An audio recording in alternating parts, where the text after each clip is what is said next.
catching up? No, let's What's jump our right current? into it. Let's jump right into it. We Uh, can kind of catch up, catch up midstream if if we get there. But we are talking Minecraft today. Big, big, Yeah. big episode. And one of the reasons why I'm excited about this, I will start off with an embarrassing admission, which is that I really don't know a lot about Minecraft. It is like one of those big, big cultural things. It is a blind spot for me. Um, I'll admit these blind spots include like Roblox and Fortnite. All the big shared worlds I don't know that much about. And yet Minecraft is obviously such a huge part of the culture. We were talking right before this stream, Travis, about how I'm really grateful to do this because, for instance, my daughter who's in grade 4, they're at school, like they do Minecraft in school like 3 days a week. Right? And I actually don't know that much about this. So Travis, like, I really want you to just jump right into this because you've done a lot of research on this. We've seen the arena site. We've seen the fiddle Yeah. boards. We've heard the legend of Travis's, Yeah. Minecraft idea boards. So tell us, like, Yeah. why does this occupy you as, a teacher, an artist? Why does Minecraft, this game for kids, occupy so much of your time and mind share? Um, I would start by saying, while it is a game for kids, it's surprising, like when I play on servers, the age range Mm-hmm. of people that are on it. So the last like long-term server I was on, I would say that the age range was like 16 to 70 in Mm-hmm. terms.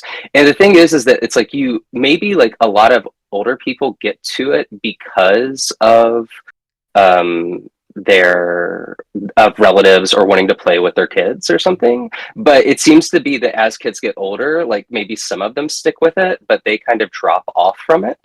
And then it's just these kind of people that either, yeah, they found it from playing with their friends or playing with their kids, but then it's just something they stay with for a long time. Um, I found it in 20. Okay, yeah. So really quick, I'm going to take a step back and tell what I'm doing right here. Yeah. This is, I have a You command should block turn on going on. your This camera. doesn't look like Turn on your Oh, camera, Travis. If you what's have it. up? I was going to say turn on your camera. Oh yeah, I was worried Or about bandwidth. Let's give it a oh, go, and okay. if Sure. it gets choppy, then I can do it. Is there space for me to put my cam on? Yeah. Yeah, you're there Yeah, on the screen. cool. All right, so we'll give it a go and see how it goes. Hey everyone. Yeah, if it gets really choppy, just let me know. Sure.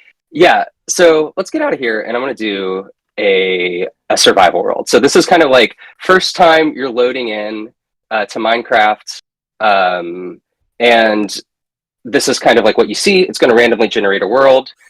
Here we have, we're in a desert. We're in the Badlands Desert. Um, and we're in survival. So survival, I have hearts, I have health. As I'm moving around, I'm losing hunger bars. So there's this kind of sense of, in terms of gameplay, there's this like, okay, I have these needs. I need to find wood. I need to find a village. I need to find wool. I need to find quite a few different things to kind of get up and running. Um, I need to find an ocean so I can find ocean monuments. Kind of like the way that if you're playing any survival game, you have this kind of list of things you need to kind of get check off before the enemies start coming. So I can walk around and kind of see if we can find some things. Badlands are also locations where there can be caves and gold mines. So I see right over dead ahead, there's this hole. That hole could be into like an underground cave, or it could be into nothing. We'll see. How's the volume too? Sounds Volume good. seems good. Okay, cool. Yeah, let's see. Is this a cave or is this a what do we got here? I see like dripstone going on in here.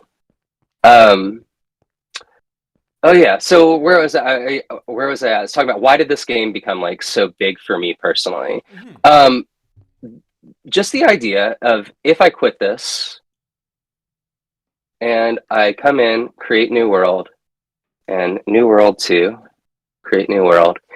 every time I create a new world, it's going to render me in a new place.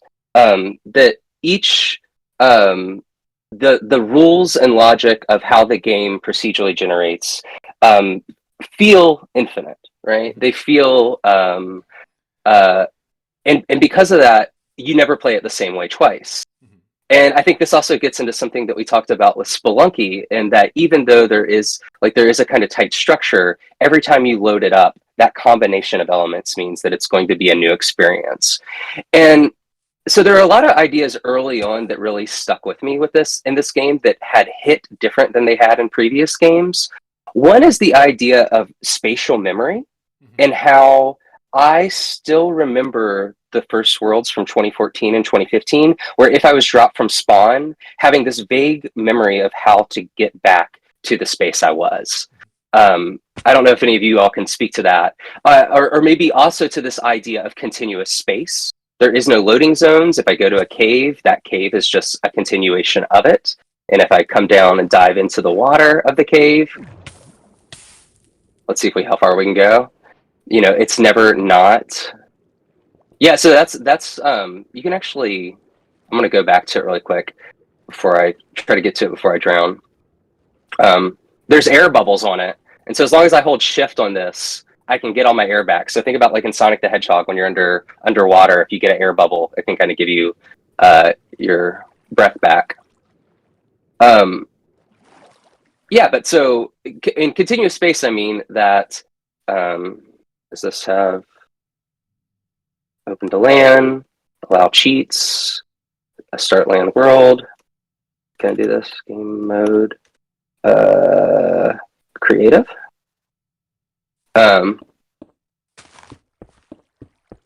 I can come in here, I can make a little room for myself, and that room exists as part of the same continuous space. And I think from growing up with games where there are loading screens, where there was like this kind of there's internal and outside areas, this also had a kind of a big impact. I remember thinking that if you were to grow up playing this in terms of relating to mapping and figuring out your location through spaces, that would have something too. And what I mean by that is that when I explore underground, there's this idea of always carrying torches with you, and I put torches on the right wall, so I always can find my way back. So like the idea of keeping breadcrumbs that are going to kind of keep you getting you back to the place that you were. So not only is there this kind of survival gameplay that I find compelling, and like in Spelunky, it's always different every time. Like I need to find these resources, I need to find these things. But then there's all the other ways that, because it is this kind of procedurally generated world that is a set of blocks that you mine through, that you're not loading in, that it is this kind of continuous state of moving through tick cycles, it allows for a lot of other types of play. And so I think that, like, yeah, I talked a little bit about it. I'm showing this world. I could either go back to the yeah. This description that you're giving about it, I mean, so I'm similar to Mitch, just as context. Like, I don't play Minecraft, haven't played Minecraft. I have a distaste for it. I feel like I'm happy to like be the hater on this show and also like reveal myself as semi boomer, or maybe some secret third thing. But like, it's just so unappealing to me. But I'm already being slightly won over by this aesthetic when you talk about these trade-offs, you know, that there's no loading screen.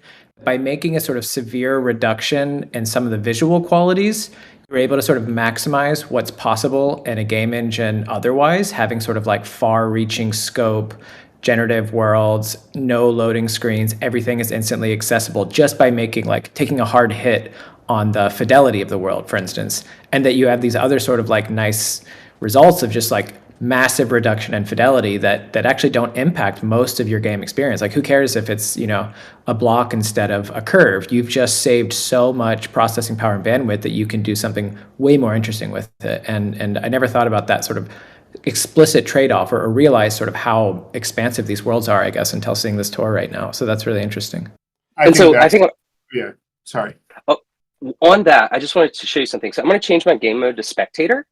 And so this is kind of giving you the idea of like how much is being like generated right now. Now it's like no clip mode. I can go through the floor, And so now when I go through the floor, you can see all the systems that are loaded in, the lava lakes, all of this kind of underground spaghetti terrain. They're like purple geodes down there. There are glow squid that are in the water down below. Like we can come in over here and see that there's like an underwater, like an underground lake where there are glow squid, right? And so all of this is like generated it through like the set of world gen rules. But then because different blocks have different things like lava burns, all that animals can change block states. Then you have all these emergent things that can then start to change the world without you doing anything, right? I'm sorry to cut you off, Matto. What were you gonna say? Yeah. No, I think that's a great. I mean, I wanted to just kind of double on what Billy is saying. I think this idea of a trade-off I think of it as a kind of like a gradient of abstraction, right? It's like they kind of pushed further towards abstraction and reduction of fidelity in order to make these very, very potent trade-offs. And I think there's a couple of really key things that you get from that. The thing that I find, like when I first started playing Minecraft maybe 10 years ago, I was playing with my kids who were 4 and 5 at the time, or I was playing and they were watching me play. And it was one of the games that I encountered where I would always have the experience of playing games with my kids, and they would say, jump in the lake, cut down the tree. Can you set that on fire? Can you do this? And in Minecraft, the answer was always yes, right? Whereas like there were no invisible walls, there were no kind of like, well, actually, we would have had to make a really complicated fire animation if we were going to burn down the forest. And then, the forest would be there and we need the forest for this other gameplay mechanic. So, you can't actually burn down the forest. And in Minecraft, they were just like, sure, burn down the forest, blow a huge hole in the terrain with dynamite, like dig a hole to the center of the earth, do whatever, right? And that is such a potent experience of this kind of endless responsiveness that I think has a huge amount to do with why the game is so popular and beloved. I think the other thing he's cooking. He's cooking Travis cooking. What's going on here? Sorry to interrupt. Redstone coming out. Yeah, I'm doing some redstone right now. So this is like the way that you can start to make. Let's see. Does it work this way? Hold on. I think while you're working on that, the other thing that I wanted to say is just that I think there's two important kind of precedents for this game that are Infiniminer by Zach Gage, which was, as far as I know, or at least the first game to popularize the idea of a voxel-based cube world and digging holes in it that had a mining theme, and then Dwarf Fortress by Tarn Adams, right? Minecraft was like explicitly conceived as by Tarn Adams and his brother, right? Bay 12 Games. But the Minecraft was explicitly like a kind of a hybrid of these two things. And in Dwarf Fortress, right, they make this really important trade-off of it's an ASCII art game that has probably an even more unlimited and complex simulated world than Minecraft, because Minecraft is limited by the fact that it's three-dimensional and there is still graphics, right? Whereas Dwarf Fortress basically has the ASCII graphics. But Minecraft, by being kind of like one step further away from that kind of abstraction, was able to like popularize this kind of editable world game. And I feel like they found a really sweet spot in that it is visual and graphical, but obviously very reduced and simple, so that you can have tons and tons of freedom and complexity. And I want to like come back again to what Billy started, and then what you were expanding on, Matto, right, about the graphical fidelity trade-off, right, and what makes something an engaging world that people want to play in, like want to live in. And it ties into one of my pet peeves. Like one of my pet peeves is like AAA games, and even increasingly artist games, obsession with like high end graphical fidelity. Like what makes a world interesting is not like how much a tree in your world looks like a tree in an actual forest that I can like go to, right? What makes a world interesting is not like how the quality of the reflections in a puddle on the street. It is all the things that you guys have said, that there's very little friction to doing whatever you want to do, right? It turns out that the defining feature of an engaging world is, can we leave our mark on it? And what's really interesting is, well, first of all, I would say like this is the other thing that like Zelda, like Breath of the Wild was praised for, right? Like the big AAA open world game with, you know, the worst graphics performance, but felt the most open from the moment you were dropped into it. People love that. And the interesting thing with, you know, Minecraft and talking about how, yeah, you know, and it's all janky. It's all like, what's the scale of these cubes? These are like 1 meter by 1 meter cube. And that's the basic like building block, the volumetric pixel or voxel unit around which everything's built. Is that this starts off as a constraint, right? This starts off as a constraint that we're going to just have to live with in order to have like a truly immersive, engaging world. But then it becomes a style unto itself, right? And I see kids like, you know, like you walk down the toy aisle and kids like want these pickaxes that are all these kind of cube and pixel shapes.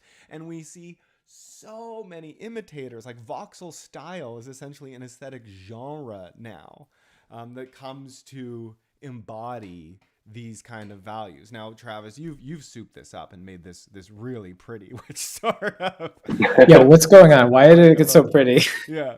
But yeah, so we're using shaders now. So you know, their past few years people have like done like actual ray traced ones too, but if we come back here, options, video settings, shader pack, complementary is kind of like one of the big ones now. Turn it off again, so you can kind of see like what it actually like the default version of it, and then come back in to options, video settings, shader pack, complementary, apply, and yeah, and so it's just basically rendering it different lighting, different like there's some different effects that happen spatially with like things can let's keep going really quick, going to another place. But yeah, keep going, keep talking. I'm enjoying it. Sorry to cut you off. I just had to know. Well, you know, and what you're doing actually speaks to another meta level of the phenomenon that we're talking about, right? That what makes an engaging world is the world that everybody can leave their mark in. This is true in this sort of representation of a virtual world. You built a cave, you built a light switch, et cetera, et cetera, et cetera. But on like the meta level, in terms of talking about the substrate of this game, you're activating all these shaders. And now I'm assuming these are user created mods, right? These are fan mods, yep. Right? And I know this is the other thing that has totally activated this world, which is like the code base of this game is also, you know, very open. People are building these mods that are different shaders, different play styles, different play modes. And I mean, it's so encouraged that we've even seen you on this stream, you know, press a button to open up a console and input console commands, right? To modify the game kind of on the code level, which is really interesting. I guess that's, you know, if the ability to manipulate the world freely is what makes a game a good game, I guess the ability to, you know, then manipulate on the code level is what makes a platform a good platform. Now, what is this apocalypse you've made? So yeah, just once again, like the idea of we have lava falling from the side of the mountain, so now the lava is going to set everything on fire. We're in a rainforest, so like the longer we're here, potentially the further this fire goes. And yeah, this is another world that I use to kind of, whenever I'm introducing people to Minecraft for the first time, this kind of is the world I start with. And I start with it because I made a couple of command blocks, and we'll take a look at them in a minute.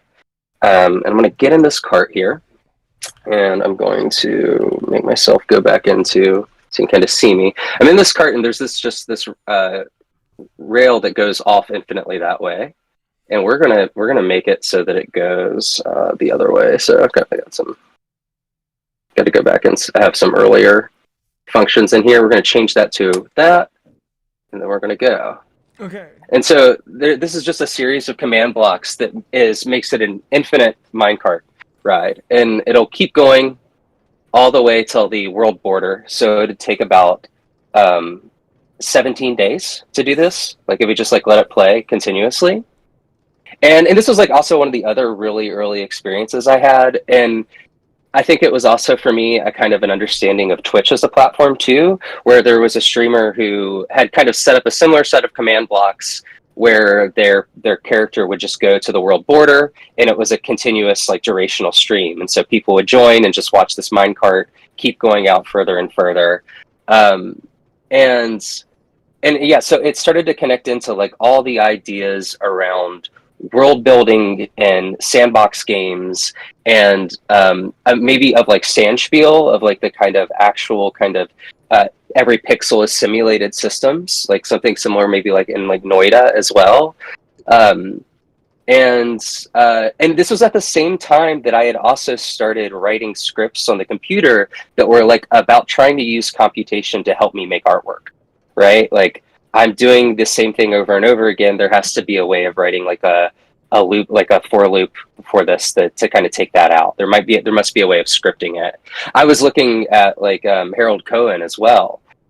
There are those early Harold Cohen drawings that are just number grids, where he then kind of made outlines around the numbers that it looked like a terrain map. And when you look at the world generation of it, or like even how flowers, like actually we can stop here for a second. Let's get a little bit closer over here, and then let's change this to air. Yep. So that turns off this command block. But even with the way that flowers disperse on ground here, the colors and the options for flowers is determined by like Perlin noise fields. So the cloud map as well is, which is a little bit harder to see in this with this version, but there's like different ideas of noise and ways of getting randomness that are kind of present in the game. Let's make it daytime really quick. Time set day, and that's a skeleton. So that's like, this is like the skeleton and zombie here are kind of part of the survival mechanics, and that's why like when you start a new world, there's this kind of goal of getting a bed so you can sleep through the night and not have to deal with them right away.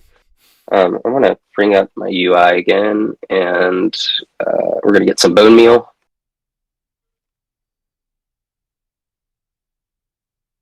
So it's like if I kind of spam in, oh, that's really loud. All the flower generation, like every time I'm doing this, there are rules that determine in what block, what flower can grow there, and what types of flowers can grow there. And those rules are visible to you when you're modding and scripting.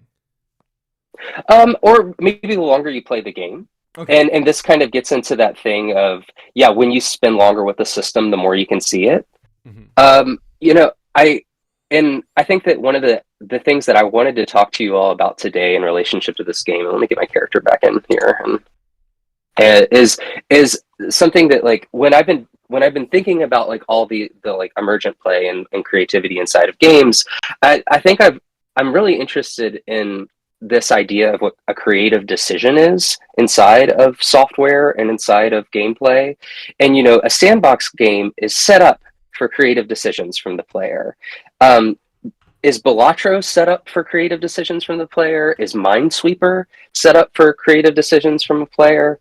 Like I think about this also as someone who uses creative software to make art, that it's basically just this other kind of game space, that another set of tools that I'm working with that are maybe just way more sandboxy than Minecraft is. When you say creative decision, is that sort of like decisions which were not considered by the game creator beforehand, like pushing the boundaries of predetermined decisions? Sometimes, but you know, like I think that Minecraft, for instance, is designed with the idea that people will try to make as many different decisions as possible, right? That it will be modded as well. Like that. But that the to be creative means that the people who create that scenario didn't didn't think of those decisions themselves, but they might have made a choice to allow it to be a creative space, meaning like unexpected outcomes could occur because there's a large creativity space versus solitaire. There's only 5 actions you can take. And like I could do an exhaustive play and understand exactly every possible action that a user would make. So that's not a creative space. I just want to try to understand better what your definition of creativity is here. I think so. And then it's like, okay, well, what does it mean for someone to be creative in solitaire? It's like, well, what if they're like, I always throw out my first 5 hands or the first 5 cards, no matter what they are. Like this kind of self-imposed rule system that you can then kind of add to whatever the game is that then gives you a little bit more agency in it, right? As opposed to being like, these are the ways you should play it. Yeah, it's a big term, and listening to you guys talk, it occurs to me like there are 2 different ways that we could frame this, right? There are creative paths to get to the same end, right? And your creative way of playing software or your creative way of playing Balatro, right? Your like our emergent Balatro, Joker hand is all just, unexpected ways, meandering paths to the same goal of beating the solitaire game by getting rid of all of our cards, or getting the biggest number in Balatro. And then there's a sort of open-ended creativity, which is like not just meandering paths, but meandering paths to really we don't even tell you what the end point is to get to. I think it's worth making a distinction between those 2 different types of creativity.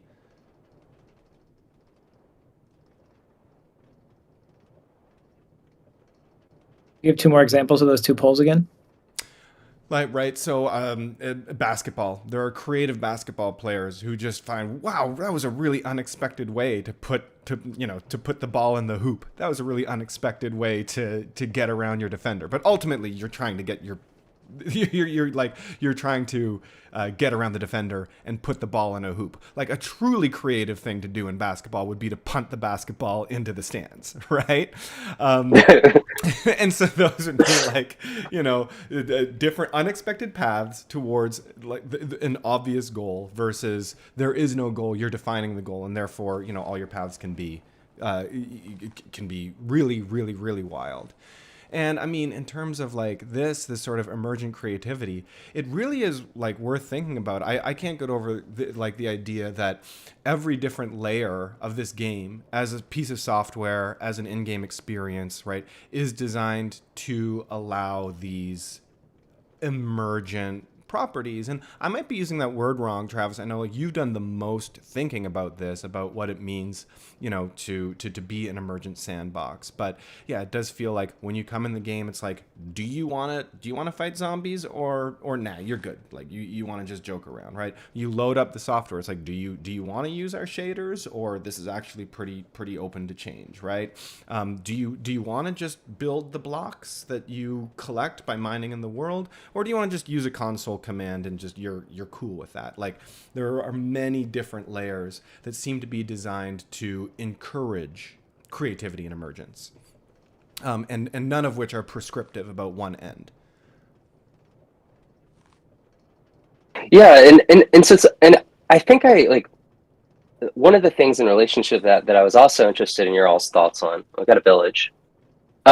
Is Yeah, I think there's just so many different systems at play here, and at any point you can kind of go in and poke it and follow that trail to see what that system is. And if you don't like how it is, then you can mod it. And so I think about Doom a lot when it comes to this as well, as when the developers build in this idea of modding as part of the game. And I think I'm really interested in like wondering like what a contemporary developer's take on modding is. And the reason being is that it seems like there's a large portion of game developers that start as modders. Like they start by this, but wondering like this, like the idea of like, when do I add this into the game? How user accessible do I do? Because that's like a lot of extra work as well. But then the payoff potentially is this idea of speedrunning communities, of modding communities, like of I mean, it seems like already, like in Balatro, for instance, like people have been modding that game, right? And it's like there's no modding tools for that, but it's like it's still happening. Mm-hmm.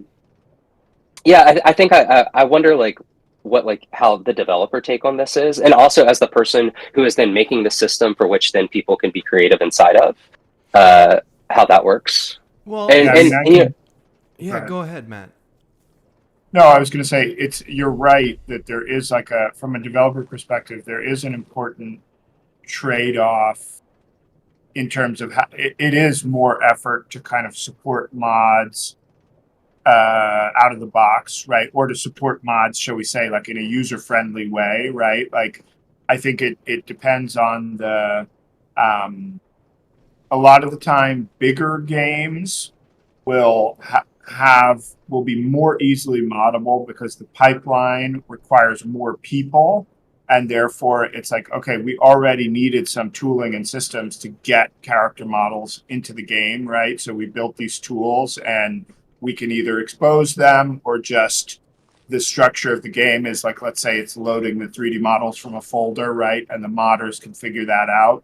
Whereas generally speaking, with smaller teams, everything is kind of bespoke, like welded together from the beginning, right? It's like everything is just packed in, and there's not such an easy way to expose those things because a smaller team didn't need that, right? So there's some dimension of like scale. There's also like the question of what kind of like, yeah, like fidelity, right? If your game is like very like Minecraft is very data driven, right? It's really actually just a package of sprites and then all this logic that generates, I mean, there's like models for like the chicken and stuff like that, but pretty much everything else is just textured voxels. So being that it's very data driven, it's kind of easy.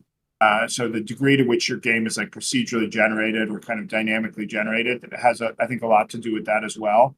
But I do think generally, well, I don't want to like monologue, but there's a really important kind of trend in like game history, which is that basically every genuinely huge game over the past 10, 20 years has started as a mod, right? If we start with like something like Counter-Strike being a mod of Half-Life, Dota 2 and League of Legends being mods of Warcraft 3, Fortnite coming out of the kind of battle royale scene, which was a bunch of mods of like DayZ and other stuff, right? That battle royale mode was like an emergent mode that came out of the modding scene, right? So the modding scene has really been the kind of like probably the primary creative driver of like innovation in games over the past 20 years, and every game that is like truly huge like Fortnite or Counter-Strike has come out of the modding scene, which I think is pretty important and interesting. Well, that's sort of like the ultimate emergence, right? That's the ultimate emergence sandbox. Is Yeah. whenever like a game, can enable so much creativity and so much emergent behavior that what comes out is actually a whole new game. I mean, that is the Uber version of no, this is creative in the sense that there is no fixed goal, right? Like something emerges that actually just defines a whole other thing you're trying to do. Like the truly creative, the truly creative behind the back crossover in basketball is the behind the back crossover that's so good that once you're done, you're actually playing ping pong, right? And that's the equivalent of these like games that enable mods.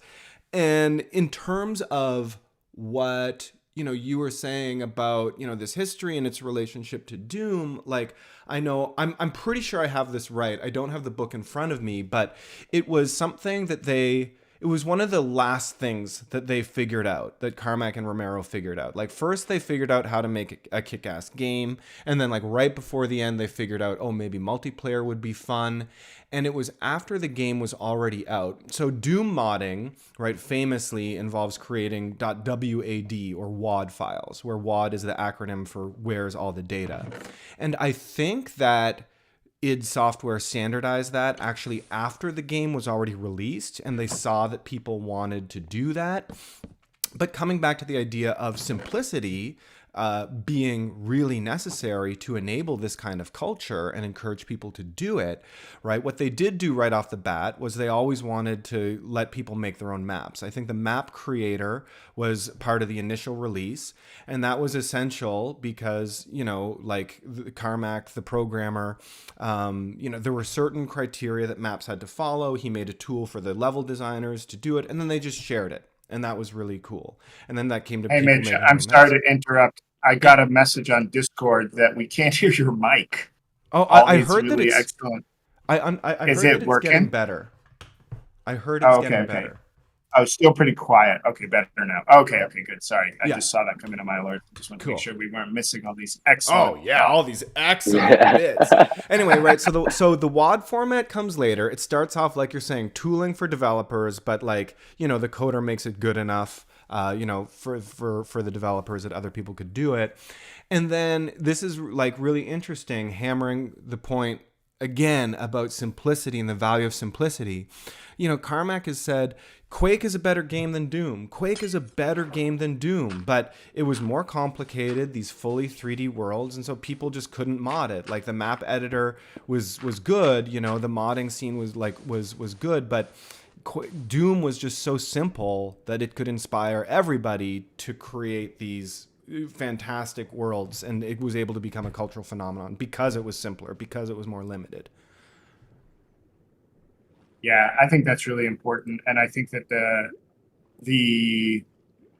this kind of idea of like, which is kind of one of the things that crypto has talked a lot about and kind of aspired to, is like this idea of giving people primitives, right? Like primitive needs to be primitive for it to function as a primitive, right? If it's too ornate and complex, it kind of doesn't function, and it feels too finished, and people don't.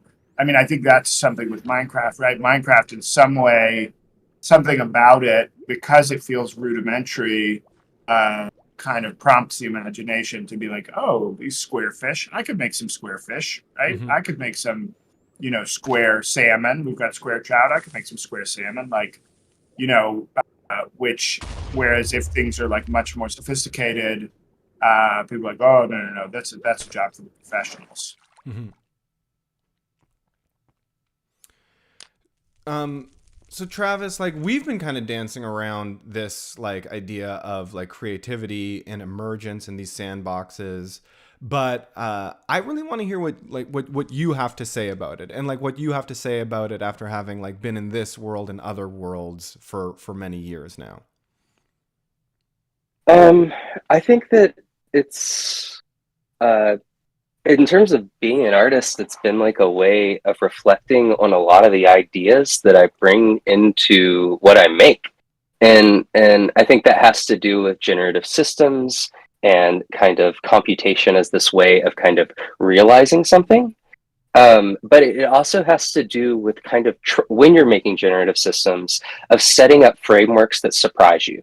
Mm-hmm. And so what that means is that like when if I have fire and I'm near snow and I light it, it's going to melt other things around it, right? Mm-hmm. That depending on what the system is, that it can start to interact with things in ways that I didn't necessarily expect. Mm-hmm. So if I'm like making, if I'm like working on like a new body of work, it's like I'm trying to build scripts that do those kind of things and that can surprise me in ways that I couldn't have planned for, but also are giving results that I really like. I think that there's also this idea of, I think maybe it all comes from the idea, the thing of wanting to understand my relationship to the software I use to make, and how that is different or the same in terms of like from the games that I like to play.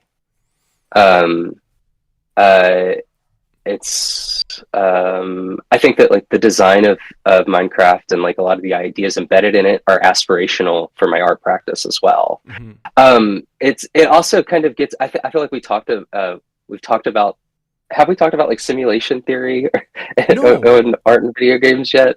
No, take me there. No, I mean, I don't have anything smart to say about it, but it is a nice segue to the next world I want to talk about. Okay. Uh, Oh, here we go. This is going to be fun. Yeah. So let's get rid of the function F1, right?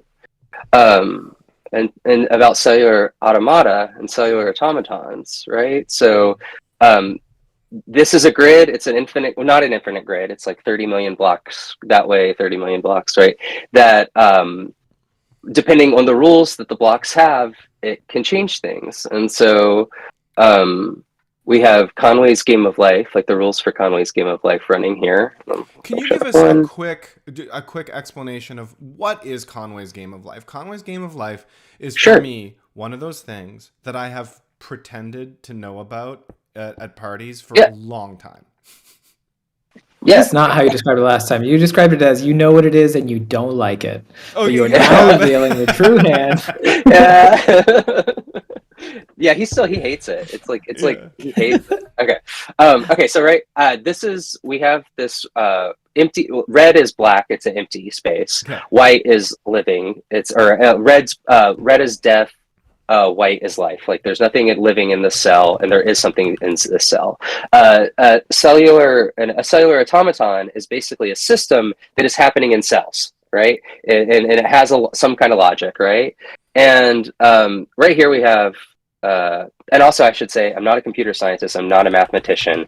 I only know of Conway's Game of Life in terms of aesthetics and in terms of how it kind of opened up a possibility space of what procedural generation, generative systems, world making, and kind of maybe realities could mean. And so it was a bit, just so like the simple ideas, right? So we have this one cell that's living. Mm-hmm. If you look down at the bottom of my screen, I have green cement and blue cement. Mm-hmm. And when I hit green cement, it runs. And so you can see that cell died right away. So if I come back in here again and do that again, and let's do 2 now, right? If I do that again, no, you got to hit him with the rule, Travis. Why does a single cell die? Okay, yes, yeah, sorry, So because there are loneliness. It's from loneliness, yeah, exactly. So if it's lonely. There's no one around. If we have two next to each other, it still dies. If we have 3 next to each other and there's an empty one in the middle, it makes one and then it dies. So actually, I think we can do this like step by step here. So if I have 1, 2, 3, I'm going to come over here to the command line and I'm going to step it through here. Oh my gosh, that's it. Okay. Then you can kind of see that one died. So let's go back to that again. Boop. And so then so from that set of rules, now if you have together, they're alive. Yep. But if you have more than 3 near each other, okay, it destroys. Right? Hold on. Yeah, it destroys the one in the middle. Okay. It's like if there's more than 3, then there's too many, and so it dies. And so you can use this set to make things happen. Like you can make gliders, for instance, that is it like this, so that when you do this and run it, you can see now it's the shape that is going to just glide off in a direction. Okay. And so depending on the initial set of rules you set, for instance, like this is a pulsar, so it will always stay the same. And here's like a really simple, stable one, which is just 1, 2, 3. Now, if I run this, it's always going to just go back and forth. And so when this was made, mathematicians started to look for all these different types of organisms or structures that exist inside of this set of rules that can generate things. And you have pulsars like this that are just kind of basically bigger, stable things that can happen. But like here's, for example, this thing that's running right through the middle here from my crosshair to this crosshair. This is called a shooter, I think. What it has like what was the name for this thing? And what this does is glider gun. And so what this does is it generates gliders, which was that thing that I made before. And so these will come in and interact, and then they generate a glider that shoots off in that direction. And it'll just keep happening. Okay. And I think it's worth reiterating those 4 rules. So it's celebrated for the simplicity and the poetry of the 4 rules. Any cell with less than 2 neighbors dies from loneliness. Okay. Any cell with 3 or more neighbors disappears, dies from overpopulation. Any cell with 2 neighbors reproduces, any cell in between 3 exactly reproduces, so they create a new cell. So you have destruction, preservation, and creation. And then persistence. So anyone that just has exactly 2 doesn't go away. Right. And so at any given moment, each cell will have some number of neighbors, and depending on how many they are, will determine what it does. Does it live on? Does it disappear? Or does a new one appear when there was nothing there because they've now been surrounded by three? With those four simple rules, you can create a Turing complete world. You can create programs. You can create organisms, basically. Okay. Not impressed. Not impressed. Follow-up question, and I'm sorry that I'm bringing us all down to like computer like theory 101 here. Turing complete. All right, that's another term that I pretend to know what it means a lot. I once again, can I do the artist one and then you do like the official programmer one? This is great. This is this is really nice for me, Travis, honestly, because you go, it's like, and then Billy will tell us the real answer. So don't the real no thing. Yes, exactly. Yeah.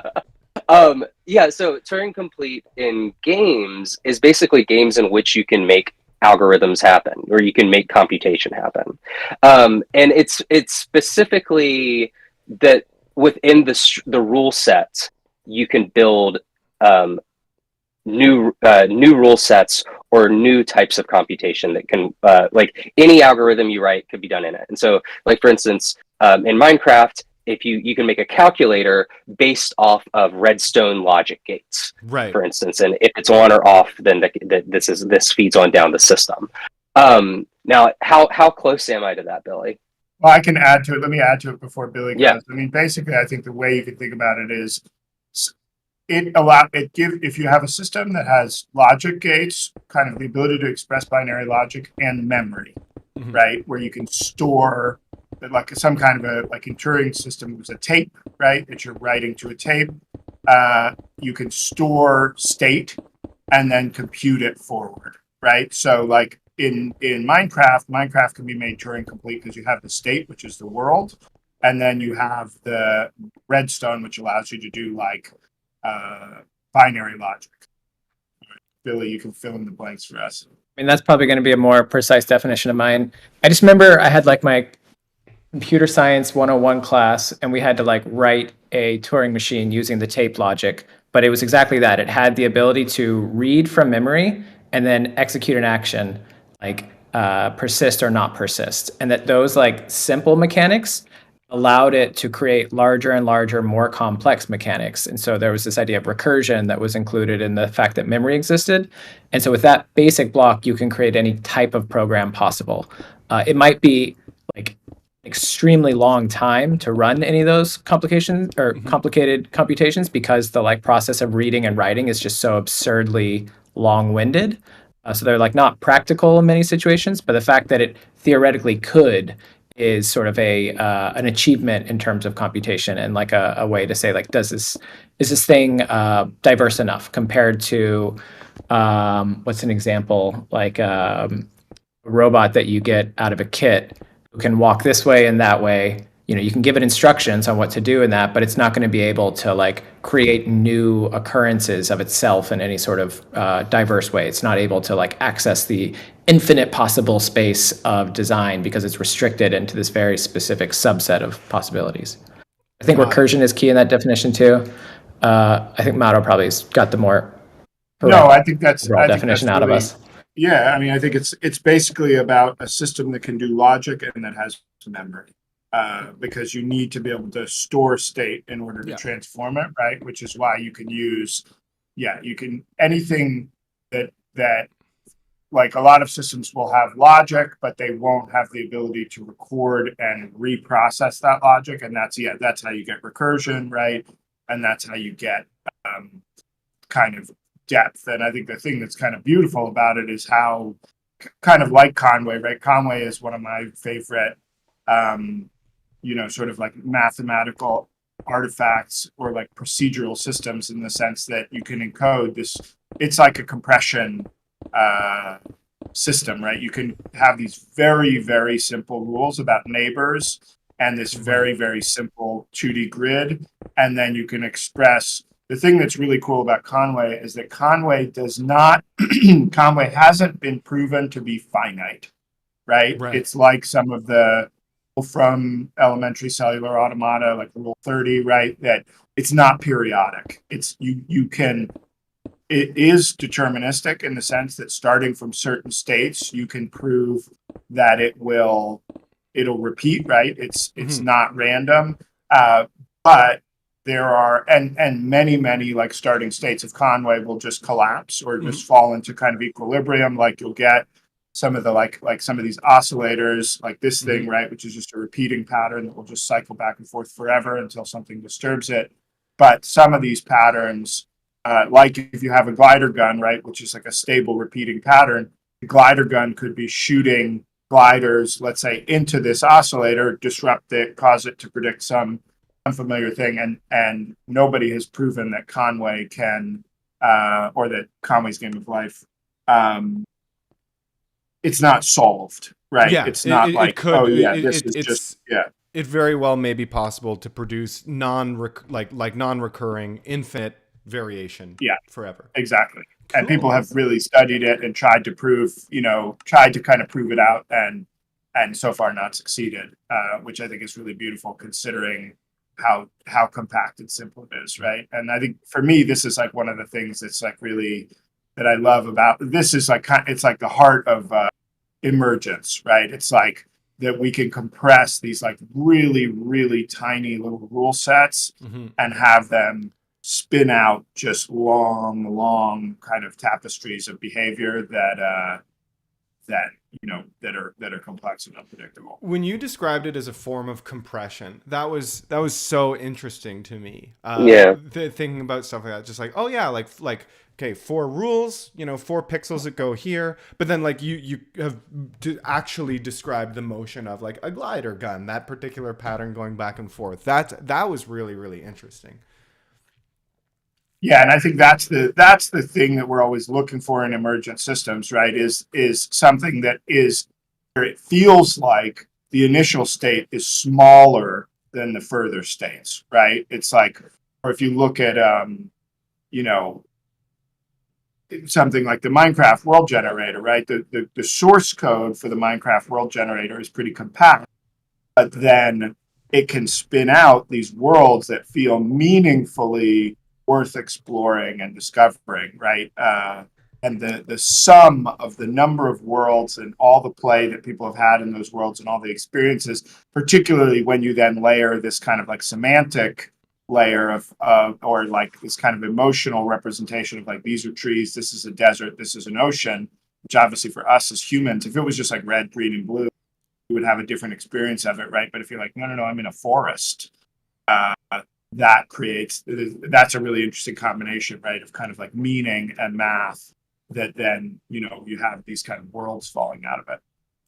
Very cool. Also, just to demonstrate the sort of like depth of complexity and possibility, like saying that somebody made a Turing machine with it is a little meaningless, but I'm looking right now at a video of somebody who made a digital clock with Conway's Game of Life. So they're able to not only create a like display panel that will manifest inside of giant like digital clock looking numbers, but also enough logic to like progress those numbers sequentially. You can really embed meaning and simply those like very tiny blueprint objects. I mean, it's like a chip or something. It has add, remove, persist, and that's all you need to be able to create any kind of logic you need.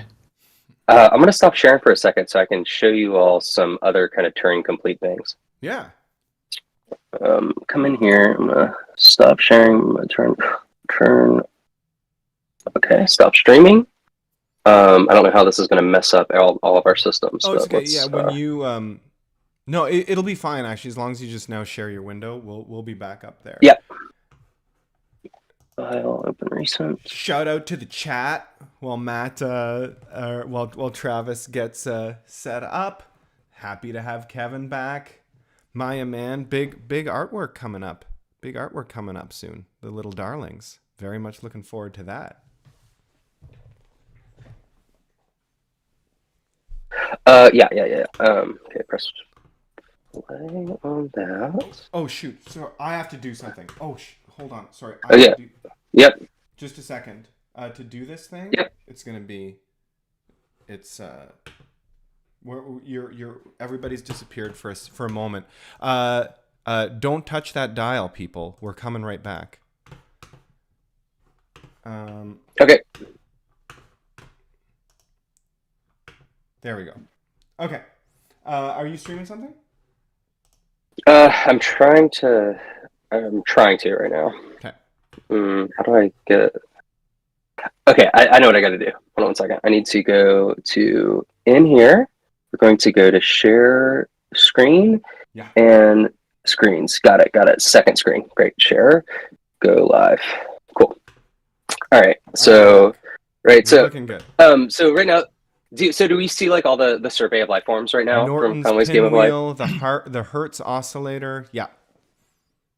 Yeah, and so it's like they're like it's also, and the Game of Life became this thing for other people to kind of play with and kind of figure out new structures that can go inside of it, and that it's like this version is Smooth Life, which took that idea and slightly tweaked it, and so now the cells are kind of working. I think it's like more like floating points or something. Mm-hmm. So all of a sudden, the same rules start to feel more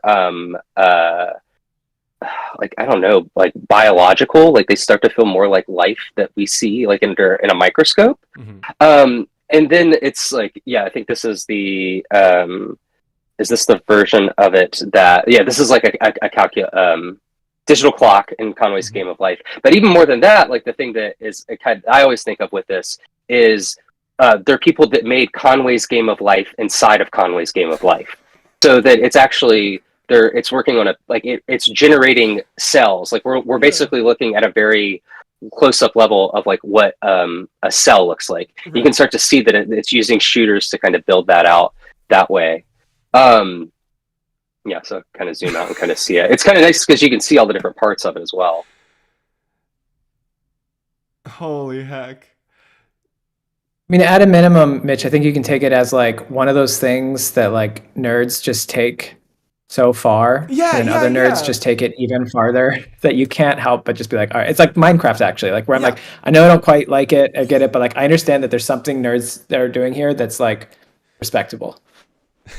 And it is also, but that's also like such a specific type of energy. Like that when people take it as far as they do, like the thing that they decide to do with it is a lot of times like, I mean, wow, you spent 4 years on that. Yeah.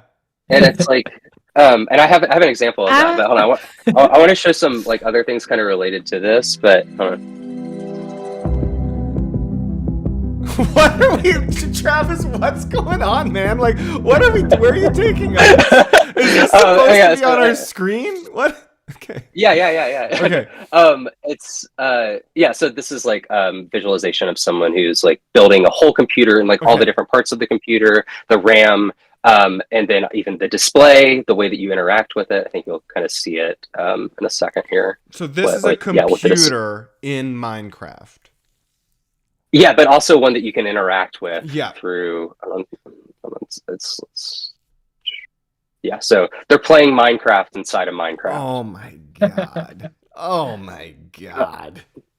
I don't know. I just want to tell our viewer, I don't condone this. I mean, there's a line, and this is too far. I mean, look, I'm an artist, okay? I basically, performatively jerk off for money, okay? But this is just too much jerking off. So we saw Conway's Game of Life. Which one is this? This is people that use Roller Coaster Tycoon and the logic gates of that to make calculators with. Wow. So just like other examples of like, yeah, you can see the numbers kind of written out in kind of tiles and isometric tiles. People using. You got to do Roller Coaster Tycoon at some point. That is like a true. Yeah. Whole thing is programmed in assembler, which is like such a mental thing to have done at that point in the video game history.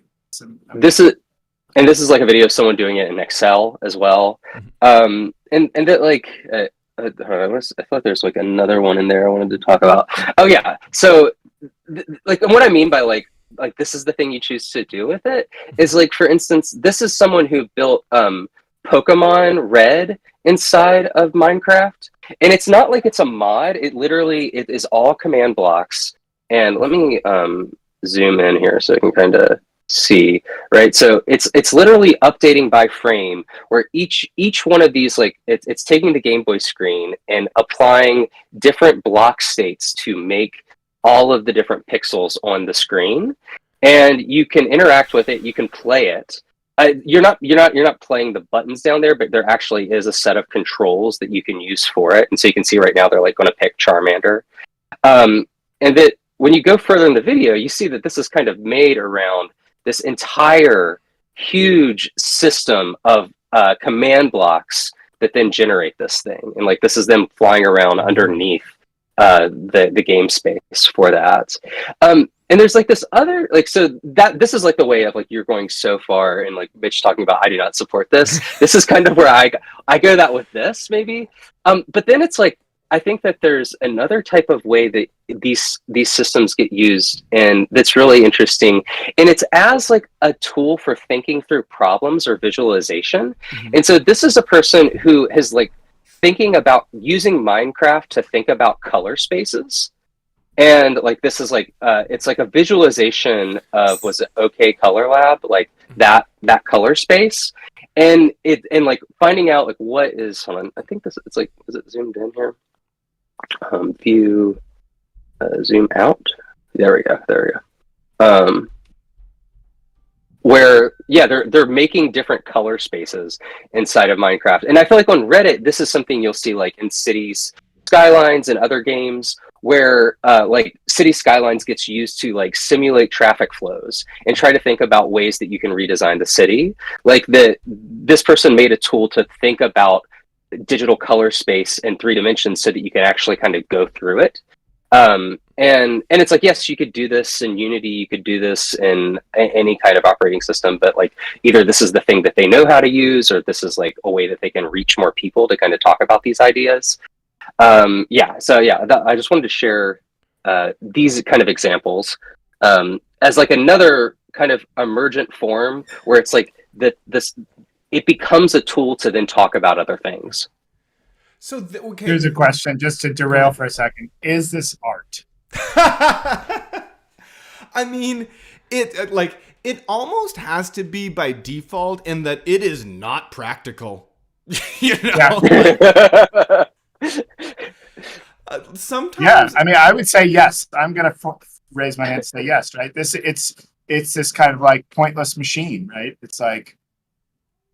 Well, but this is, and this is, I don't want to, I mean, I know that it's like, a sort of half serious question. I don't want to take us too far away from it, but the pointless machine aspect touches back on something that Travess said that I really wanted to pick up on, because this was sort of folded into his statement, which is like, before we were looking at things that were definitely absurd, right? Definitely absurd hobbies. He shows us this thing, which is supposed to have a function, which is supposed to have some sort of benefit. It is a tool. He describes it as a tool for looking through things. And you talked briefly about why do this here in Minecraft instead of, doing it in Unity or just like doing it in JavaScript, which are much, much simpler tools for creating a color space visualizer.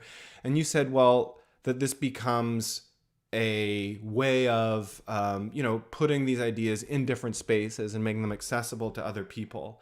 And in that statement, it got me thinking about the ways that the tool and the platform itself, right, are intertwined. And that this is obviously a harder way to do it, but do you think there's a benefit to doing this simply because it is in Minecraft and other people can walk and stumble into this?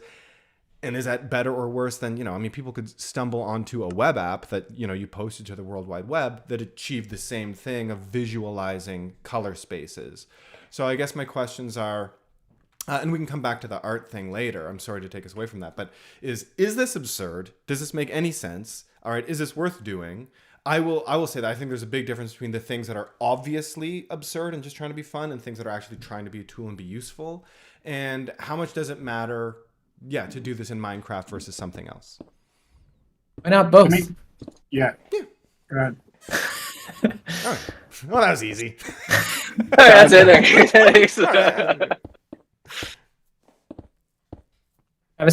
Are you distracted or are you engaging on this question? I Well, it's like Billy. So I've known Billy for a long time, and I think Billy's kind of like one of the first people that I saw kind of interact with code and Mhm. interact with kind of computation, and but it's funny because it's like not only was it but it was also even in school. Billy was thinking about it in terms of like art and animation and all kinds of things. I feel like, and when you're an undergrad, and um, and so. I, in terms of the making that I've done, I kind of fell backwards into code where it went from Photoshop scripting to being like, wait, I can script in the OS. And so then it's Apple script for scripting instead of JavaScript. And then it was JavaScript. And it was like, it was through things that were familiar to me that I learned. But because I learned in these weird ways, it gave everything a different grain and texture. Like if I had started with JavaScript, I wouldn't have made the wonky shit that I did first. And so it's like, yeah, the fact that it is in these different games gives a different texture to it. I think that's really important. Also, I think that there's a right. We relate to there's a kind of gnarly, obsessive energy of doing it this way, a kind of a performative aspect, for lack of a better word, that we feel, right? Looking at that Pokemon, somebody who built Pokemon in Minecraft, right? I can just feel the hundreds and thousands of hours that probably went into that.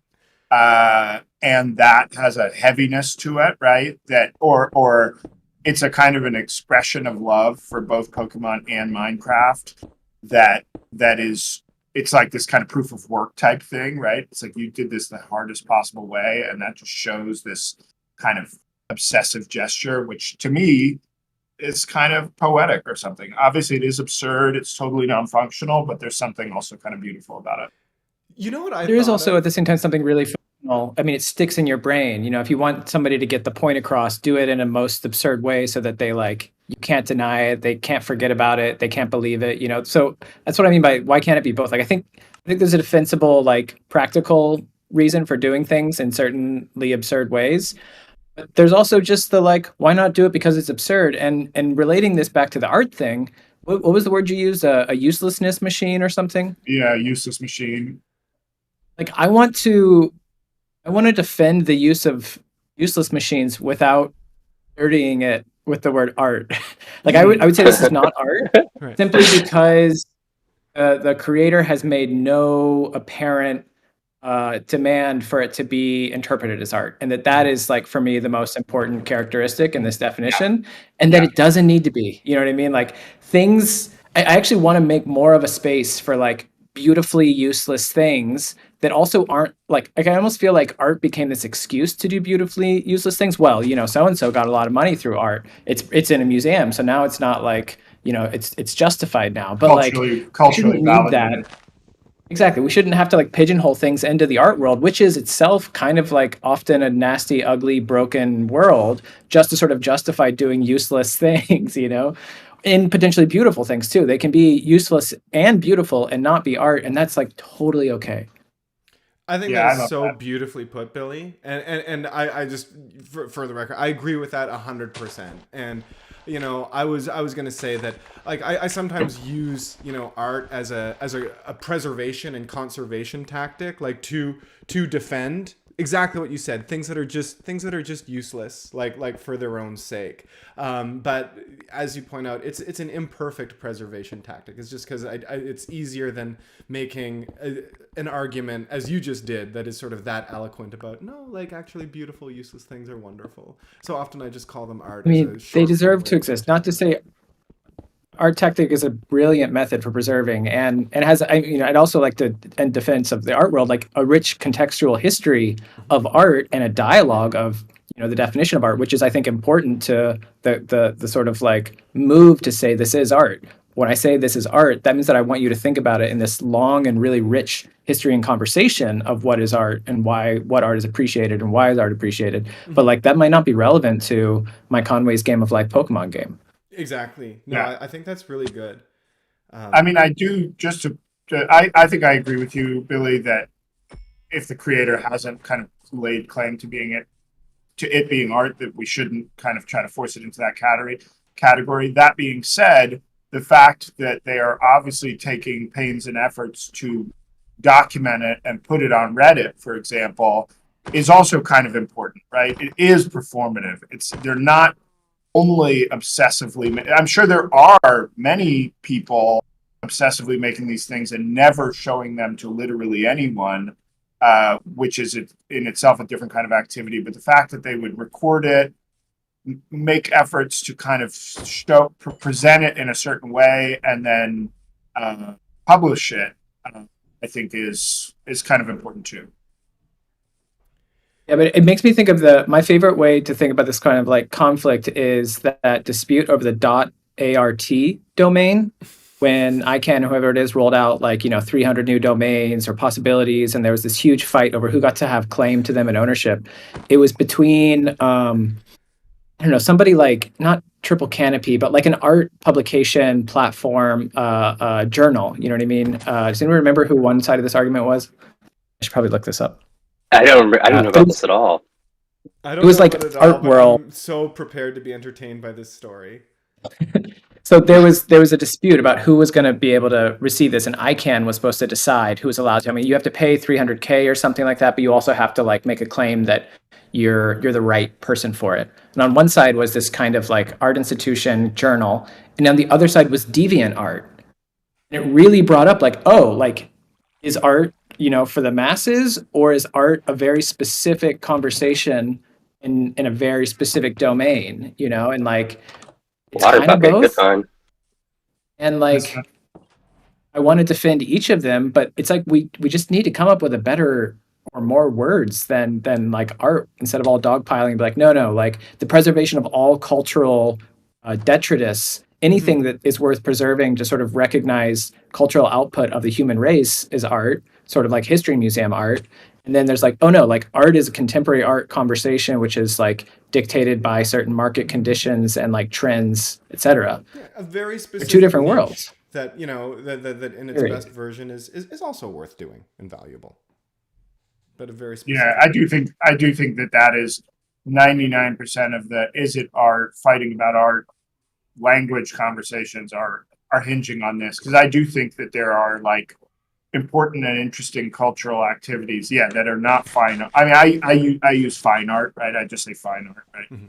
Because then it's like an easier way to be like within the system, legacy, history of museums and whatever. But I do think that people making like strange and high effort cultural objects, we should have some kind of way to consider them that is independent of fine art, but we're not like confusing this language. Well, that's really good. And we talk about outsider art sometimes. I don't know if you've ever been to one of my favorites, the Kohler Center for the Arts in Kohler, Wisconsin, has this amazing like outsider art conversation. And that's, it's kind of a weird term, but it is great to have a term for people who like weren't trying to participate in this sort of like rarefied and elite economy, like market really, that we call fine art, but make these artifacts that are so worth preserving and are so inspiring. I mean, but outsider art is a really good one, right? Because that is, in a weird way, it's the fine art world trying to co-opt, like I think you can make every claim that the Minecraft Pokemon machine in 20 years, somebody could try to put that in an outsider art collection, right? Because it's this same kind of obsessive, expressive activity that, the people, the illiterate mentally ill person making these obsessive drawings, and then they take them and put them in a museum and kind of try to co-opt it into the fine art world. I mean, I don't know how interesting this is as like a whole topic, but I do think it's a very porous border. Well, okay. No, it's super. I mean, when we were talking about the color field or the Pokemon thing, again, like because it didn't feel like the artist had that intention, I wouldn't put it in there. But it begs the question, like, I want to ask that person, like, hey, have you heard of the art world? Like, would you be interested in like bringing this to the art world? Because I think they'd be maybe a good audience. Well, let me tell you what I was thinking. I am still, even as the conversation sailed past like 10, 15 minutes ago, I remain haunted by the Minecraft Pokemon machine. And the thing that I thought of immediately, that 15 minutes ago I thought was kind of a dumb thought that I'd hope you deflate, but now I actually believe in it. The thing that I thought of was actually Matthew Barney's drawing restraint. Right? And we all hear me out here and still tell me if this is dumb. But we all sort of understand, right? A series like Drawing Restraint and making creating these artificial obstacles for the production of some sort of drawing, which is itself sort of silly as a finished project. A background for viewers who haven't seen it: these would be drawings that Matthew Barney would be. Matthew Barney, he's pretty tough, in good shape, masculine guy, and he would, have weights, resistance bands on his arms as he'd have to make these drawings, or the paper would be at the on the ceiling, and he'd have to jump on the trampoline to like make all these marks, etc. Right? But that was like kind of instantly legible as an exaggerated metaphor for the process of creation or whatever, and we all understand that the aestheticization of that struggle was art. It was a good and smart gesture. I like those pieces, and I thought of the Minecraft Pokemon machine in the same thing. We have this real aestheticization of, like, it's not just the gesture that would be like a sort of immaterial conceptual artwork of, okay, let's make a piece of software and do it in a ridiculously difficult weight. Let's do it with 10-pound weights on our wrists and ankles. But it really beautifully aestheticizes that voluntary struggle. And it says everything that, Matthew Barney could do drawing restraints about drawings. A physical, like a physical medium. We don't really have. It's very difficult to aestheticize the struggle of creating software, creating lines of code. And weirdly, the Minecraft Pokemon machine, actually does it. It is actually kind of an amazing artwork about computation, if we choose to look at it that way. Am I out to lunch here? No, I'm with you, and I also think that the two decisions of making it in Minecraft and making Pokemon this very beloved, very, very familiar artifact, right, kind of really foregrounds that the faithful reproduction of it, right? If Matthew Barney had been, I'm not that familiar with drawing restraint, but if the subject matter, if he had painted the faithful reproduction of the Mona Lisa on the ceiling by jumping on a trampoline, that would have been one kind of gesture. The fact that they made working and accurate Pokemon in this way, I think, is also kind of important in terms of struggle. Again, I think you're right. It would be pretty good art if that Pokemon project was an artwork. Mm-hmm. It just requires the creator to just declare it so. As well as spend the rest of their life building up a history and a body of work which continues to reiterate the message that I am an artist, this is art, I am making art, I am making art, I am making art. I mean, that's why all of those conceptual videos are, I am making art, I am making art, I am making art. John, I just want to say, I really appreciate Travis. Sorry. Yeah, I just want to say I appreciate Travis earnestly playing Minecraft basic survival mode. Yeah. For us. This is just, thank you for doing this, chat. No creative mode, no Pokemon machine, just actually trying to I am playing Minecraft. I am playing Minecraft. I am playing Minecraft. I am playing Minecraft. And he's doing it really well. He's doing it really well. I can appreciate the fluidity with which he's doing it. I want to give extra credit to Travis for at the beginning of the stream. I think he's sort of lost in it now. At the beginning of the stream, I think that was the best job that anyone had done on this show so far in our 8-episode history of playing and hosting the show at the same time. He was doing both of the heavy lifting, and we know that's hard. And to me, that was very impressive. It spoke volumes to Travis must play a lot of Minecraft, because this is breathing to him. He's really holding the conversation. You can really see the skill level here. I mean, how many times have you done this though, Travis? This is your job, right? This man has built a profession around giving a tour of Minecraft. I'm not a YouTuber, but I have done this quite a lot, quite a few times.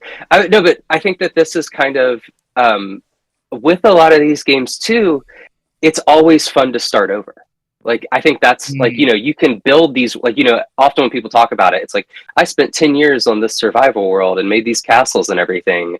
But the mechanics themselves are so satisfying that it's always like, I've made hundreds of worlds just because the early survival part is always different. And also, like, to go back to that thing that I first talked about is this idea that I don't really want potatoes, I'll do bread instead. That you will, like, even though we're streaming and I'm listening to you all talk, I have a rough idea of where I came from. Like, that there is this kind of map forming in my mind right now that is this specific procedurally generated world, and like what it means, or not what it means, but like how to get around it. Well, it's a real place in your mind. Yeah. It feels Yeah. like a real place, which I do. I have that same experience, and you remember even from like any kind of world that you spent a long time, and you're like, oh yeah, I built that huge tower of bricks over there because I was trying to get up that thing, and there it is, and I'm going to turn left there and head back to the spawn point because my bed is over there, and it's a pretty big space, right? And also like the feeling of getting lost in these spaces is also interesting. When you lose that, it's you really feel like you're actually lost. You're like, I don't know where I am. I'm in this forest. Like, where is the origin? Yes, exactly. And I feel that over time, the more you play it and the more you understand how like world gen happens, you get that lost feeling less. But yeah, when you first start, it's like that, like going into this cave, for instance, for a few hours and like exploring down below, it would be a very that feeling would happen. Ooh, what is that? Is that Quick Gamer Boy survey. Do you guys consider yourselves to have good spatial memory? Yes. No. I would no. I would say I think so. I think I do. I think I do. I have a lot of dreams where I recognize space, but you're maybe the anomaly we need to hear from. I notoriously have a terrible sense of direction, terrible sense of spatial orientation. Cannot do video games without the mini map. Like sometimes I turn the mini map off in video games specifically to practice this, but I am the person who will get off the bus and go in exactly the wrong direction. One of the reasons why I had to realize after school that I couldn't be an architect. I had to do something else. I did not know which way I was going. For instance, I want to posit that training grounds of young child video games made us all have good spatial memory, but that's refuted here from Mitch. No, 3 out of 4. That's good. That's pretty good reinforcement. I want to highlight something really quick, that there's like a kind of symmetry with real life that can happen in here too, where if you get lost, you can look up at the sun and see which direction the sun's moving. All right, so it's moving from left or right. Okay, so that means that then to my right now is east. That's north, right? So it's like there are fewer of those kind of things embedded in Minecraft, but all these kind of like leaving the trail of breadcrumbs. I started talking about that with the idea of like I always keep torches to the right of me. I know some people do it to the left, but it's just like that becomes my way, that no matter how far I go in, even if I do get lost, I have this system to kind of get out of here. So it's like devising other systems, and it's almost like that's when the world starts to break down, is when you want something like that to happen. Like, for instance, if I looked up at the sun and it was static, or it didn't always move in the same direction, then like you didn't have that. But making those kind of design decisions of surprise, that it functions the way you expect it to without ever using it before, that's kind of fascinating. And often because we talked about this the first stream, because I use like the wiki so much, like I often will find out about the system before I actually ever experience it in the game. Yeah. No, I think I really like that. I mean, I'll say like that those kind of surprises, like the thing that really made Minecraft like a thing for me, I started playing like 10 years ago, hadn't really played, didn't really have a lot of context for it or anything. Like I mentioned, I was playing with my kids, and we were actually just in an area just like this, where there's like a beach and some water, and we were playing in survival mode. And I figured out that the water would protect us from the zombies who come out at night, right? And so I was like, okay, let's dig a moat around our house. We had built a house. I was like, I'm going to build a house on the beach because the water will keep the zombies away. We'll dig a moat. And then, so I did that. And then while I was digging the moat, I dug too deep and I fell into a cave. Oh, yeah. It was dark. So the whole screen blacked out. I fell down into this cave. I had no idea where I was. And then I think I dug through a wall. I couldn't get back up. I didn't know how to like block jump. And I like dug through a wall, and then I found like what Travess had revealed earlier on, this huge underground world. And just that feeling, like that was a memorable, that's something that really happened in my life. You know, that was like a memorable moment. My kids were there, like we were all like, whoa! You know, like, and I was like, holy shit, this is like a whole world. Like I was doing something totally different, and then I fell into this cave, and like there's this whole fucking world in here. And that was like a thing that really happened to me. And that was kind of one of the things that like convinced me like, okay, this is something, you know. Very romantic that it was an actual cave. Yeah, it was amazing. And like I feel like this is, you know, this is like part of my romance with procedural games, is that it's like this indifference, right? This was not a cutscene or a kind of a scripted mechanic that happened to me that, you know, the goblin jumped out from behind the bush or whatever. It was like I was trying to do something else. You know, I was trying to dig a moat to protect me from the zombies, and instead I like started on an adventure of trying to get out of this cave. You know what I mean? And that like it just felt so real that yeah, it was just like a wonderful moment. It's lovely. Yeah. I'm over here in the background still playing Sunspiel. You mentioned that really early on. Oh, yeah. It's been a terrible distraction during this whole thing. I don't know if you can... Another stream. A dual stream of whatever Billy's playing. Yeah, we're going to have like a picture-in-picture window of the game that Billy is playing instead of the game that we're supposed to be talking about. We need to have like a movie in the third one. What is this, like 3-panel? Oh, like TikTok ADD style. Exactly. Yeah, the ADD videos. I love those, by the way. I mean, that's what we can talk about for a second. Like I don't know if you guys have seen this, but they'll put like Trackmania. It'll be like Trackmania on the top. And then like somebody having like some like philosophical monologue on the bottom. And if you're like, if you get bored of the monologue, you can look up at Trackmania, and then you can look down like, or it'll be like, obviously it'll be like Trackmania and Family Guy, you know, like my kids. I did this my first summer in Berlin. It was a great summer, had great guests like Joel Holmberg and Charles Brzezowski, Cab from Arena visiting here in Berlin. And we were too poor to buy a projector. And so I figured out the scam, because Germany has really strong consumer protection laws that you can return anything after 14 days. So the whole summer I would go buy and return a really nice projector and kept it on in the apartment 24/7. And we would always like, it was basically like somebody's responsibility to just have like an array of all of the different like videos, YouTubes, and games that we like wanted to watch at the same time. It was like such an ADD cluster thing, but it was amazing because you could have 4 really engaging things and then pulling up a YouTube. This was like when I was like playing YouTubes and like, remember the term VJ, video jockey? Yeah.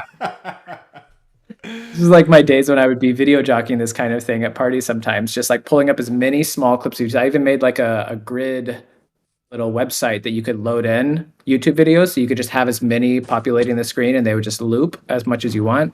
Travis, do you remember all these YouTube looping things from the day? Oh, yeah, of course.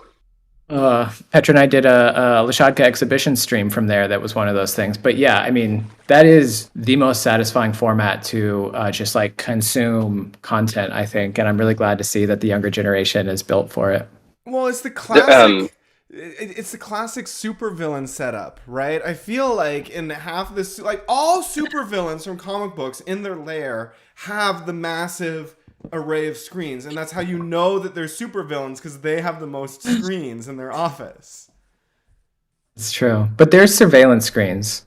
And the way these were, we did have a lot of surveillance actually. It was the year that they discovered you could search Google for like pieces of text that were on CCTV websites, because all CCTV cameras came with like a self-hosted website, and then if they were plugged into the internet, they were just like by default publicly accessible. I remember that. And so we would often just have like, a hairpin turn in Ukraine where you would just like watch cars go by, or like a shopping mall in like Taiwan.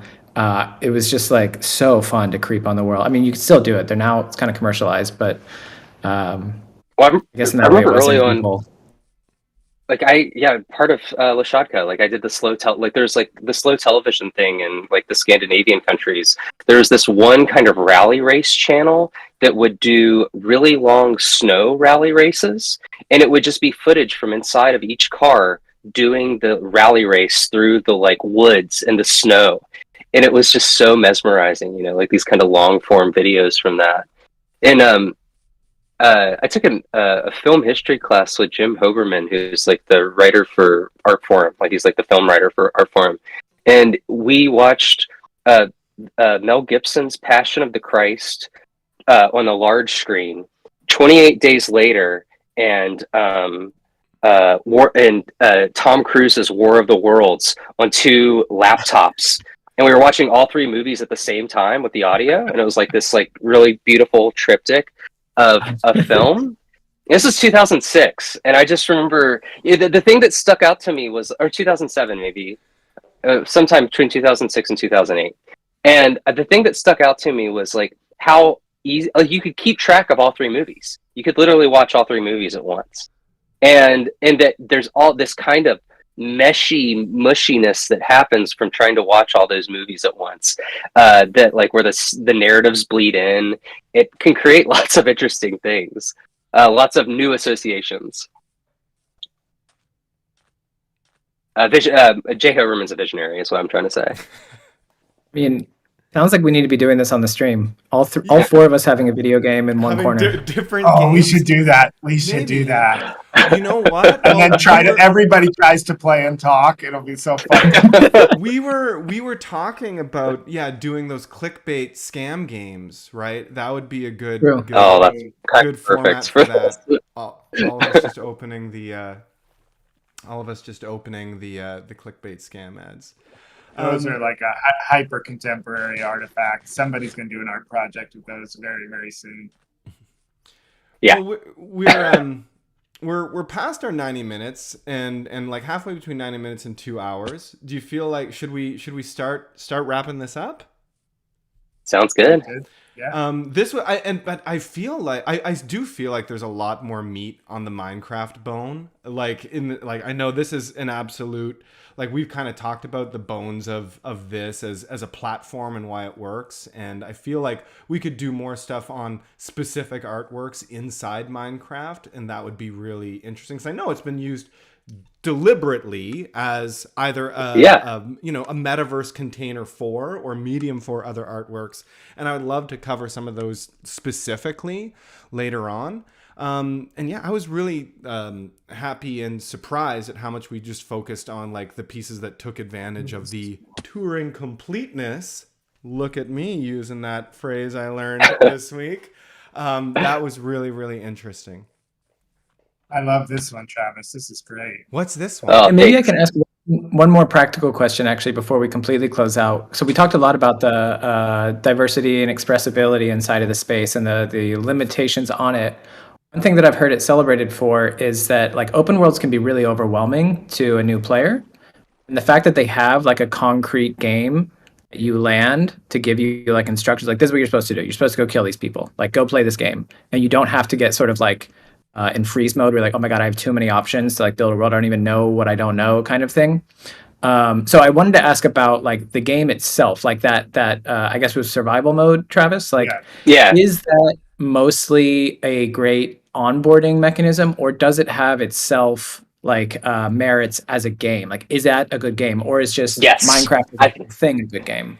I would say that survival in and of itself is a good game. It's and in terms of the mechanics of it, in terms of the emergence of it, it scratches a very similar itch to Spelunky for me in that way, in terms of knowing the mechanics and knowing how to do it. And I've never been a speeder. I've never beat it in probably less than 2 hours. I think that probably the quickest I beat it is probably around 3, and that was with someone else. We were doing it together. But yeah, like speedrunners do it in 30. Like I think really fast speedrunners can do it in like 10 minutes, but like a typical speedrunner can do it in under 30, no problem. And it's just like about understanding how those systems are at play, that it's going to be different every time, of knowing how to improvise through it. But there's like a lot of different ways, rules for it. But yeah, then it becomes this larger thing that's one subsection of it. And that then both as a tool, as like for visualization, but also as this place to kind of make new systems inside of, it kind of expands outwards. And yeah, and then that's not even that, like, then there's the Twitch, the collaboration, the social dynamic of it too, that is kind of built into it. You know, like the YouTube community, like if you ever look at YouTube/games, like Minecraft is usually in the top, right? There's like the whole styles of creators that play it in different ways. Yeah, I mean, there's a really interesting YouTube phenomenon that my kids were into called was Dream SMP, which was like this survival multiplayer world. This guy Dream is like a famous Minecraft YouTuber, and it was him and a bunch of other YouTubers all playing in a survival world and kind of LARPing inside Minecraft. And then the events of those streams and the audio of them were getting clipped out, and then people were drawing these kind of like, or a person was drawing these kind of like pencil animations of kind of like the lore, but using the audio from the stream. And there was like a lot of like really high drama, you know, betrayals and all this kind of stuff going on. That was like, and it was very viral. Like it was all my kids were talking about for like a few months, like what was happening in this LARP Minecraft world. Yeah, it's like a palette or tool for like a whole era of the internet, right? Of entertainment on the internet, maybe would be a good way of saying it. Yeah. It's just too big to ever even hope to cover full gamut of what's going on in there. So we'll never be able to include it all in the episode. I was gonna say, yeah, I know, and I mean, the other thing, it's true. I do think we probably need multiple Minecraft episodes, but we haven't talked about the fact that it's a game originally created by a single person. Yeah. Markus Persson, Notch, then sold it to Microsoft and had a whole like alt-right turn where he like became a hated figure. Really? He was in the indie game scene and was kind of like a beloved figure in the indie game scene.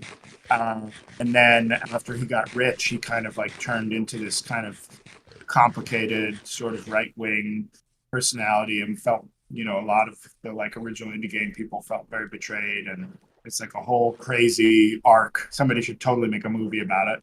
Wow. Oh yeah, his Wikipedia article's scary. All right. Yeah, We're gonna do some more Minecraft stuff eventually. Yeah, like cover like specific thing instead of doing Minecraft itself. Which I was gonna say, like, I've now been watching Travis play Minecraft for 2 hours, and I still don't really feel like I understand how to play Minecraft, right? Because all we've seen is like people. Well, no, we saw a lot of Travis like playing Minecraft like vanilla style, but we saw a lot of people like, you know, messing around with Minecraft, doing Minecraft the quote unquote wrong or unexpected or emergent way. Yeah, still don't feel like I understand Minecraft. But yeah, we'll do an episode on like. I mean, one thing we could do, speaking of multi-panel, is we could all play. I mean, this is the best thing about Minecraft is how easy it is. You can play on literally any device. We could all play on our iPhones, you know, and we could all get in a world together and mess around. That's probably why I've played it as much as I have, is just because it's like playing with my kids, whatever devices we have. We could have an iPad, a Switch, a PC, and then we can all easily get on and run around. And because also, you know, you were talking, Mitch, about like system specs and games that can run. I mean, Minecraft is like amazing in that regard. It runs on everything, you know. And Travis, what is this thing we're looking at right now? What is this? This is my artwork. This is your artwork? Yeah. This is like, so I didn't know Sarah Friend, but Billy did. And Sarah Friend and Kat Blumka and John, I forgot Kat's partner's name. They did this project called Ender Gallery, which was a residency through the Mackenzie Art Gallery in Canada, in Saskatchewan, in Regina. And Billy was like, he told me about it. He's like, you have to apply this. I know how much Minecraft means to you. And so I was an artist in resident on this museum's Minecraft server for a while. And my proposal, which was kind of based on Sod, was to Jody's Sod, was to turn the textures of Minecraft into like a concrete poetry generator, because so the text itself comes from the end poem, which is this long poem that you get when you beat the game, and so like all the language is coming from the game itself, and it's like so it's also based on a mod for like a speed running mod called the Chubbuck Challenge, which the Chubbuck Rubik's Cube is like a Rubik's Cube that doesn't have the colors. It just has the word like blue, blue, blue, green, green, green. And so it's like this like a hard mode. Can you beat Minecraft in Chubbuck mode? And so, yeah, it was the combination of that. And I was just like, oh, this is like a perfect kind of place for a kind of Dick Higgins, House of Dust style work. And awesome. Yeah, thanks. So are the cubes consistent in their application? Like, for instance, I assume like that tree, like do all the trees, will a tree leaf cube always say the word 8? Yes, but you can also, for instance, because you can add multiple states, so it could have 1,000 different states, and it would pick a random one for each one. I think maybe Dirt has that, for instance. Hold on. Game mode. Oh, I'm not. I gotta open to LAN, allow cheats, start LAN, creative, and then Dirt. No, Dirt. Dirt might have it. In this version, I'm not sure, but is it always there? No, it is always there. But yeah, you can set multiple states for a block. Right. I tried an early version of this where instead of words, I just used letters, right? Mm-hmm. Like this idea that it would kind of an emergent language would form, mm-hmm. but it actually just became a word search, right? Like I needed to have more of this balance of just negative space in order for words to potentially come out of it. But yeah, so this is like maybe my take on like using it as a tool for visualization. Mm-hmm. But yeah, so but yeah, we can get into this. Like something else I haven't talked about is that really, while I like to play survival, for the last 2 years, I've been playing a mod pack that's notorious for taking 10,000 hours to beat, that gets heavily into chemical engineering and nuclear energy and like actually understanding how subatomic particles work in order to make these machines that make chemical reactions happen. It's like it comes out of like where Factorio was based on a lot of the mods that are in this mod pack that I play. It's called Greg Tech New Horizons, and like the tweet that I showed earlier in the week that had like the Angela Merkel's like Minecraft character. There's this one that's like everything you need to craft this one thing, and you're building computers in the game. You have to build all these things so that you can then craft things. It's a whole world, but I think about the minecart ride as me recreating a performance art piece that JL2579 made in 2014, like that kind of that like long-term stream of the minecart ride. So I think about that as a little bit like as maybe like, yeah, just like reenacting someone else's performance. And as a way to share it. But that's like thinking about those things in terms, like I definitely feel like I think about this specific version in terms of art terms, but maybe less so the minecart ride. And I don't know, I feel like I don't have the answers that I was looking for when it comes to how we define creativity as a player in games.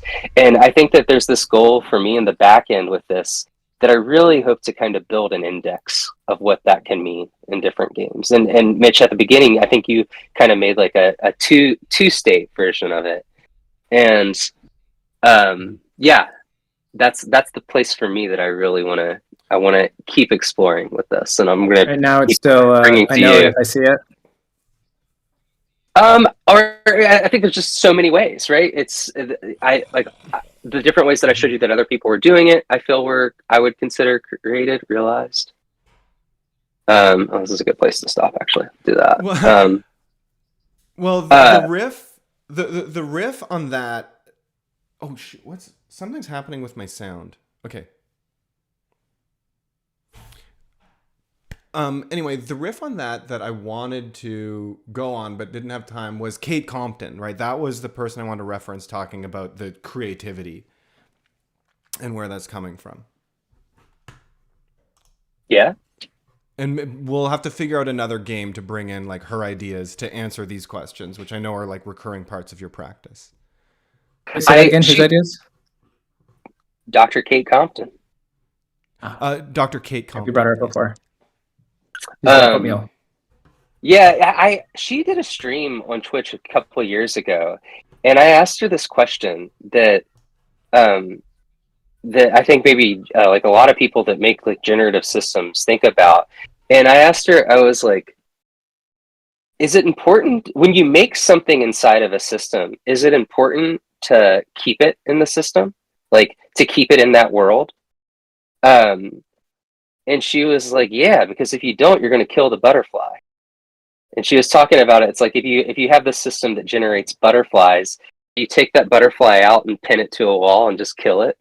And it's like as this kind of specimen.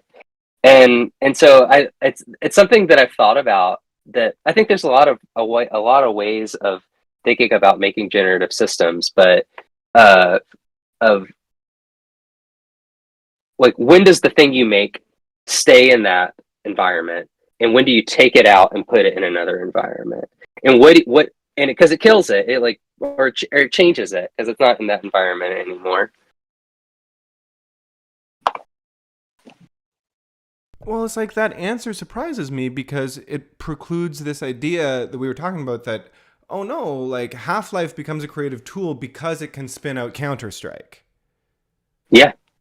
You know, Skyrim becomes a creative tool because it can spin out, you know, all those other standalone mods.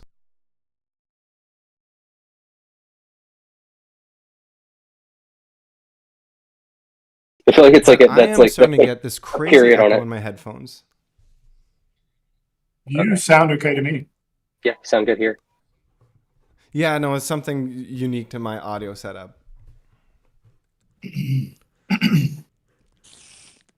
this? Oh, I just realized this might be like hell for compression, like the kind of particle what we see on screen right now. Discord is making it pretty clear. I think it's looking great. It's pretty clean on YouTube too. Huh. Okay. It's also because it's not many colors. I think compression likes it a little better. Oh, this is interesting. So when I wrote this mod, this was before cherry trees were introduced. So they don't have it, but the snow on top of them does. Oh. Is that the snow? That's so great. Nature finds a way, Travis. Things ground growing display. Well, I think that's an awesome place to leave it right here on your project. That you made in this residency. That was super exciting. Lots of ideas for more stuff we can cover after this. Yeah, thank you all. Thanks for talking while I played. There was definitely a point, like in the end, when I started doing survival, that I just completely, like, I was like, "What are they talking about?" You should rewatch the show, Travis. It was a great. I'm going to. Okay. Yeah, it was awesome. Right. It was great. I think you'll get a lot out of it, Travis. Okay. All right. Thank you, everybody. Thanks, See you, guys. Travis. See you See next you time. next week. See y'all next week.